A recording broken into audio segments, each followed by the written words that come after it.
Kemacetan di Jalan Gatot Subroto Denpasar telah menjadi pemandangan rutin. Mengatasi masalah itu dalam jangka pendek, pemanfaatan jalan lajur selatan dan utara Jalan Gatot Subroto sebagai jalur alternatif perlu dioptimalkan. Sementara untuk jangka panjang, pembangunan jalan bebas hambatan perlu dipertimbangkan.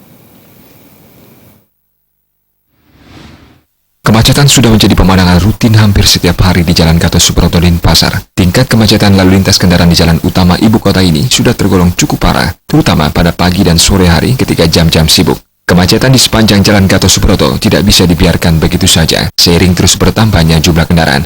Menurut Ketua Ikatan Kekerabatan Arsitek Bali, Wayan Suantra, mengatasi kemacetan tersebut untuk jangka pendek, pengoptimalan lajur jalan berada di bagian selatan dan utara dari Jalan Gatot Subroto. Lajur jalan tersebut harus difungsikan secara jelas sehingga warga sekitar tidak terkonsentrasi di beberapa titik untuk memasuki lajur Jalan Gatot Subroto.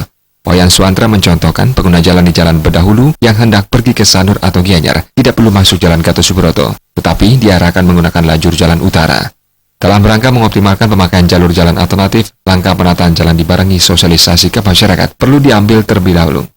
Dan Gatsu sama di utara Gatsu yang barangkali dari pihak terkait bisa mempelajari potensi itu secara maksimal dalam jangka pendek mungkin bisa diaktifkan ataupun difungsikan secara jelas sehingga tidak memplek warga-warga luar ataupun warga-warga yang ada di sekitar Gatsu masuk ke Gatsu dulu untuk mencapai daerah tujuan. Contoh seperti mungkin dari Bedahulu. Terkait solusi jangka panjang untuk mengurai kemacetan lalu lintas di Jalan Gatot Subroto, Wayan Suantra mengatakan, jalan underpass atau jalan bebas hambatan perlu dibangun di beberapa titik perempatan Jalan Gatot Subroto yang sering mengalami kemacetan. Namun sebelumnya, kajian matang dan koordinasi antara pemerintah kota dan provinsi Bali perlu dilakukan agar jalan bebas hambatan bisa segera terwujud.